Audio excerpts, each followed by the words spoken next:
सबसे बड़ा failure BJP है, सबसे बड़ा फेलियर बीजेपी है, बड़ा फेलियर। ना काला धन वापस आया, ना किसी को नौकरी मिली, ना किसी को कुछ मिला, आखिरी फेलियर है। फिर क्या पार्टी हुई,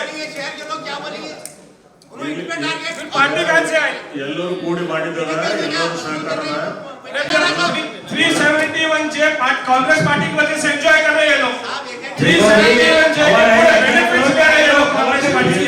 371 जे के सर्टिफिकेट्स लेके बीजेपी पार्टी नौकरी कर रही है, अपने बच्चों को पढ़ा रही है, अपने बच्चों को कर रही है। तो हमको बोल रहे हैं कांग्रेस पार्टी क्या है, कांग्रेस पार्टी क्या है कि हमको बोलते हैं काला धन वापस आ गया, लोगों को नौकरी नहीं मिली। कारपोरेशन की किस रोड पे लाके ठहरे थे, वो पहले उसका लोगों को जवाब दे दो। ये आप क्या बोलते थे?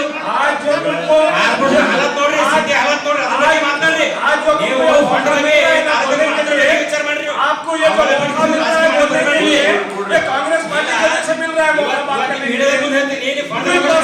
फिर पार्टी को बोल रहे सर बीच में डेवलपमेंट में मानते हैं ना, अरे बासठ करोड़ का डेवलपमेंट है। 371 जो बड़ा डेवलपमेंट है, बड़ा डेवलपमेंट है, सेंट्रल यूनिवर्सिटी बड़ा डेवलपमेंट है। अभी कितने डेवलपमेंट सुनाओ आपको, राजकीय न्यू ಮಾಡ್ತೀರಿ, कितने डेवलपमेंट ಡೆವಲಪ್ಮೆಂಟ್ ಮಾಡೋದು ನಿಮ್ಮಲ್ಲಿ ಇಲ್ಲೇ ಇಲ್ಲ। ನಾ ಮೇಲಿಂದ ಪ್ರಿಯಾಂಕ್ ಖರ್ಗೆ ಅವರಿಗೆ ಅಜಯ್ ಸಿಂಗ್ ಅವ್ರಿಗೆ ಲೆಟರ್ ಕೊಟ್ಟು ಬರ್ತೀನಿ, ಆಲ್ 55 ಕಾರ್ಪೊರೇಟ್ಸ್ ಗಳಿಗೆ ಎಲ್ಲರಿಗೂ ಫಂಡ್ ಕೊಡಿ ಸರ್, ಎಲ್ಲರಿಗೂ ಏನಾದ್ರು ಕೆಲಸ ಇಲ್ಲ ಅಂತ ಹೇಳಿ. ಇವತ್ತು ಪ್ರಿಯಾಂಕ್ ಖರ್ಗೆ ಅವರು ಒನ್ಲಿ ಫಾರ್ ಕಾಂಗ್ರೆಸ್ ಕಾರ್ಪೊರೇಟರ್ಗೆ 25 ಲಕ್ಷ ರೂಪಾಯಿ ಕೊಡ್ತಾರೆ. ಇದು ಅವ್ರು ಮಾಡೋದು ನ್ಯಾಯನ ಇದು? ಪ್ರತಿ ಒಂದು ಕಾರ್ಪೊರೇಟರ್ಗೆ 25 ಲಕ್ಷ ರೂಪಾಯಿ ಅವ್ರು ಫಂಡ್ ಕೊಟ್ಟರು. ಯಾವ ಬಿಜೆಪಿ ಕಾರ್ಪೊರೇಟರ್ ಕೊಟ್ಟಿಲ್ಲ, ಇದು ಕೊಟ್ಟಿದ್ದು ಕಾಂಗ್ರೆಸ್ ಕಾರ್ಪೊರೇಟರ್ ಕೊಟ್ಟಿ. ಇದು ಎಲ್ಲಿಂದ ನ್ಯಾಯ? ಇಂಜಸ್ಟಿಸ್ ಇದು ನ್ಯಾಯನ? ಧಿಕ್ಕಾರ ಧಿಕ್ಕಾರ ಧಿಕ್ಕಾರ ಧಿಕ್ಕಾರ ಧಿಕ್ಕಾರ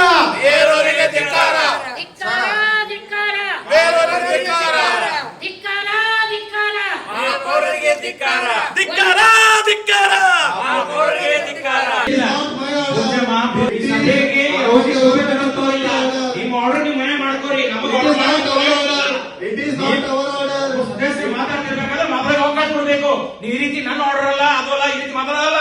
ನೀವು ಮರ್ಯಾದೆ ಕೊಡ್ಬೇಕಂದ್ರೆ ಈ ರೀತಿ ಮಾತಾಡೋದಲ್ಲ.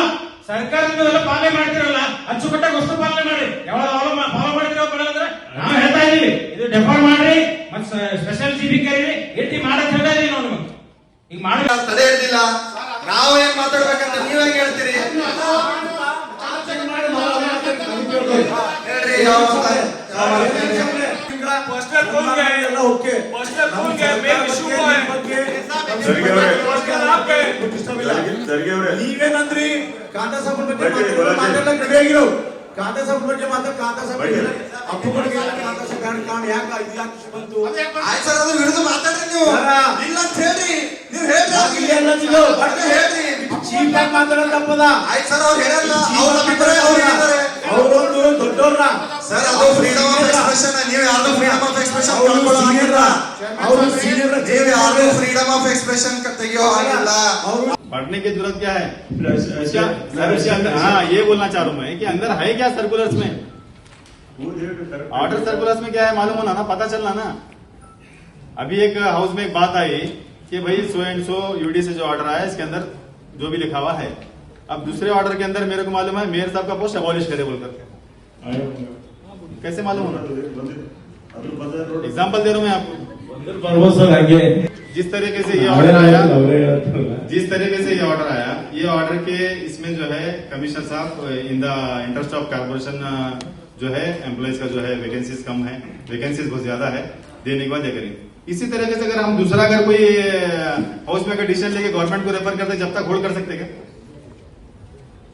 बिजनेस एडवाइजरी कमेटी में कोई agenda specified and detailed wise नहीं आता है, एज पॉइंट आता है and it is discussed on that basis.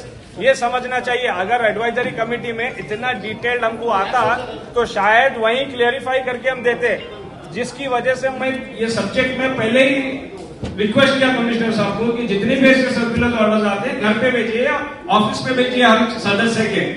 तो मैं कोलिग से ये सब्जेक्ट पे बात खत्म करना चाहता हूं और ये बात आगे प्रोग्रेसिवली लेके जाएंगे मगर एडवाइजरी कमेटी में क्यों नहीं आई? कमिश्नर मेयर पे और हाउस पे ब्लेम करना गलत है, क्योंकि एडवाइजरी कमेटी में एक ओवरव्यू आता है एजेंडास का और उस पर डिस्कशन होता है. There is no detailed agenda discussion in advisory committee. तो प्लीज एक दूसरे के ऊपर ब्लेम करने से मतलब नहीं है. शिवलानी साहब आप सीनियर है, ಶಿವಲಾರಿ ಅವರೇ ಅಡ್ವೈಸರಿ ಬರ್ದಂತೇನಿಲ್ಲ ಹೌದಾ? तो इम्पोर्टेंट ये है इसको प्रोग्रेस. ಅದು ಕಮಿಟಿ ಆದಂತ ಸರ್ಕಾರ ಮಾಡ್ಯಾರ ಸರ್ ಅದು as per act as per the act Shivlani साहब ಇದನ್ನೇ ಅಷ್ಟೇ ಇದು ಸರ್ಕಾರದ ಸರ್ಕಾರದ ಆಕ್ಟ್ ಪ್ರಕಾರ ಬಂದದ ಕಾನೂನಾತ್ಮಕ ಬಂದಿದ್ದದ ಇದು. ऑनरेबल मैं साहब शिवलानी साहब को ये समझाना चाह रहा हूँ, एडवाइजरी कमेटी में ओवरव्यू आता है, इन डिटेल नहीं आता है, जैसा कि इतना डिटेल में आया है. एजेंडास किसके किसके हैं?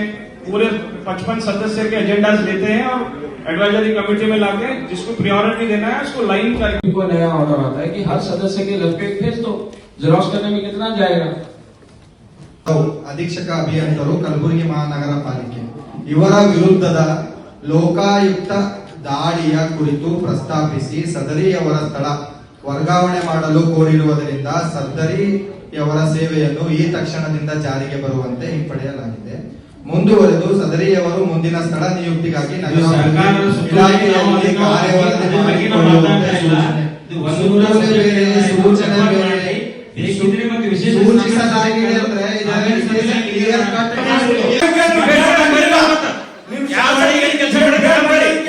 ನಿಮ್ಮ ಕಾಂಗ್ರೆಸ್ ಏನ್ ಮಾಡೋದು ಎಲ್ಲರೂ ಬೇರೆ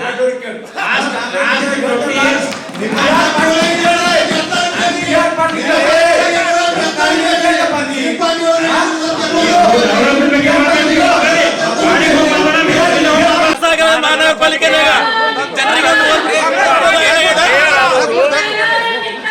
ಕಾಂಗ್ರೆಸ್ ಪಾರ್ಟಿ ಧಿಕ್ಕಾರ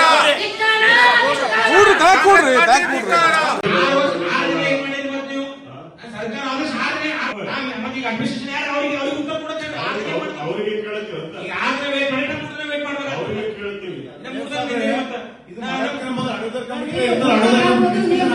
ನಿನ್ನೆ ಬಂದರೆ ನೀನು ಬಂದಿಲ್ಲ ನಿಮ್ ಬಂದ್ರೆ ಮತ್ತೆ ಆರ್ಡರ್ ಕಂಪ್ನಿ ಬರಲಿಲ್ಲ ಇವತ್ತು ಅಖಂಡದಾಗ ಏನ್ ಬಂತಿದ್ದು ಅವರಿಗೆ ಸಬ್ಜೆಕ್ಟ್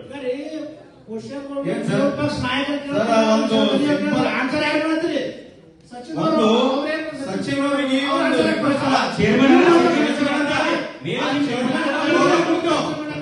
ಚೇರ್ಮನ್ ಸೀಟಿನ ಗೌರವ ಕೊಡ್ತು.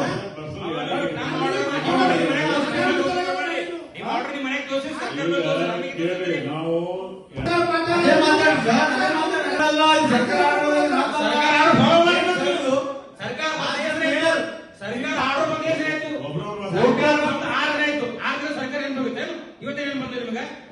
ಸರ್ಕಾರ ಆರ್ಡರ್ ಹೋಗ್ಬೋದ್ರಿ? ಅಲ್ಲ ಸರ್, ಆರ್ಡರ್ ಕಾಪಿ ಹೇಳ್ತಾರೆ ಅದು ಆರ್ಡರ್ ಕಾಪಿ ಪಕ್ಕದ ಕುಂತು ಯಾವ ರೀತಿ ಮಾತಾಡ್ಬೇಕು, ಎದ್ದು ನಿಂತು ಮಾತಾಡೋದು ಫಸ್ಟ್ ಕಲಿ ಅಂತ ಹೇಳ್ರಿ. ಹೌಸ್ ನ ಏನ್ ಮಾತಾಡ್ಬೇಕು, ಯಾವ ರೀತಿ ಮಾತಾಡ್ಬೇಕು ಫಸ್ಟ್ ಅವ್ರು ಕಲಿತವ್ರು ಸಚಿನ್ ಅವರೇ, ಆಮೇಲೆ ತಾವು ಮಾತಾಡೋದು. ಕುಂತಿ ನನ್ನ ಆರ್ಡರ್ ನಂದಿಲ್ಲ ಅಂತ ಇದು ನನ್ನ ಆರ್ಡರ್ ಅಲ್ಲ, ವೈಯಕ್ತಿಕ ಆರ್ಡರ್ ಅಲ್ಲ, ಇದು ನಂದು ವೈಯಕ್ತಿಕ ಆರ್ಡರ್ ಅಲ್ಲ, ಇದು ನಂದು ವೈಯಕ್ತಿಕ ಆರ್ಡರ್ ಅಲ್ಲ. ತಾವು ಆರ್ಡರ್ ಅಲ್ಲ, ತಾವಲ್ಲ ಮಾತಾಡೋದು ತಪ್ಪದ ಇದು.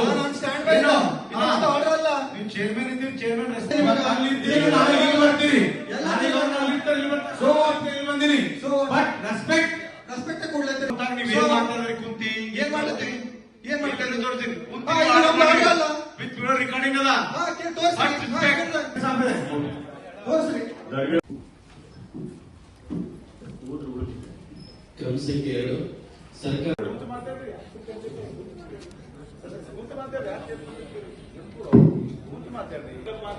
ಶ್ರೀ ಆರ್.ಪಿ. ಜಾಧವ್ ಇವರ ಆದೇಶದ ಕುರಿತು ಆಯುಕ್ತರು ಮಾತನಾಡಿ, ಸರ್ವ ಸದಸ್ಯರ ಅಭಿಪ್ರಾಯದಂತೆ ಇಂದಿನ ಸಭೆಯಲ್ಲಿ ಈ ಆದೇಶ ಓದಿ ದಾಖಲಿಸಲಾಯಿತು ಮತ್ತು ದೃಢೀಕರಿಸಲಾಯಿತು.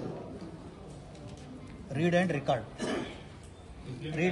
ಇಂಪ್ಲಿಮೆಂಟ್ ಇದ್ದಂಗೆ ಅಂತ ಹೇಳ್ತಾರೆ. ಇಂಪ್ಲಿಮೆಂಟ್ ಆಯ್ತು.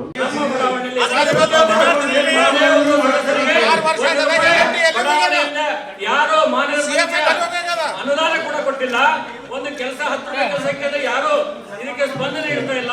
ಕೇವಲ ರಾಜಕೀಯ ಮಾಡ್ತಕ್ಕಂತ ಈ ಕಾಂಗ್ರೆಸ್ ಸರ್ಕಾರಕ್ಕೆ ನಾವು ಧಿಕ್ಕಾರ. ಮತ್ತು ಮೇಯರ್ ಅವರು ಕೂಡ ಯಾವುದೇ ಒಂದು ನಮ್ಮ ಮಹಾನಗರ ಪಾಲಿಕೆಯ ಸದಸ್ಯರು ಕೆಕೆ ಆಗಿರ್ಬೋದು, ಅಲ್ಲಿಂದ ಕೇವಲ ಮಹಾನಗರ ಪಾಲಿಕೆ ಕಾಂಗ್ರೆಸ್ಸಿಗೆ ಸದಸ್ಯರಿಗೆ ಮಾತ್ರ ಅನುದಾನ ಕೊಟ್ಟಿದ್ದಾರೆ.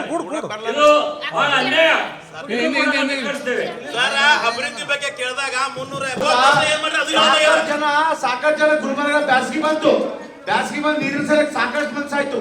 ಮುಸ್ಲಿಂ ಹಬ್ಬ ಆಯ್ತು, ಈದ್ ಮುಬಾರಕ್ ಆಯ್ತು, ರಂಜಾನ್ ಆಯ್ತು. ಯಾರು ಒಬ್ಬರೇ ಯಾರು ಮೇಯರ್ ಕೇಳಿದ್ರ, ಯಾರು ಚೇರ್ಮನ್ ಕೇಳಿದ್ರ, ಯಾರು ಕೇಳಿ ಸರ್? यार ಒಬ್ಬರೇ ಕೇಳಿ ಇವರು. कौन तो पूछे क्या जी भाई आपको, आपके मेरे चेयरमैन हो भैया सबको पूछे ईद का क्या चल रहा है, ईद में ऐसा है, रमजान में क्या करेंगे, पानी कैसा है, सब क्या तो पूछे है. पूछे ನಾವು ಹೋದ್ರು ಅವ್ರು ಹೋದ್ರು ನಡೆದಿದ್ದ ಸೃಷ್ಟಿ ಹಂಗೆ ನಡೆಯದೆ ಅವ್ರಿದ್ದಿಲ್ಲ ಅಂದ್ರೆ ಇದ್ದಿರ್ತಾರ ಇವ್ರು ಇದ್ದಿರ್ತಾಳ ಅಂತಲ್ಲ. ಇವರು ಈಗ ನಾವು ನೋಡಕ್ಕಿಲ್ಲ ಭುವನೇಶ್ ಪಾಟೀಲ್ ಹೋದ್ರು, ನಂಗರ ಪಾಟೀಲ್ ಹೋದ್ರ, ಇವ್ರು ಬಂದ್ರು.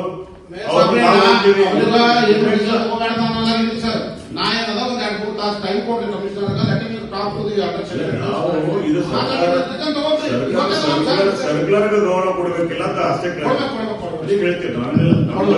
ಸರ್ಕಾರ ಆದೇಶ ಬಂದದ ಗೌರವ ಕೊಡಬೇಕಿಲ್ಲ.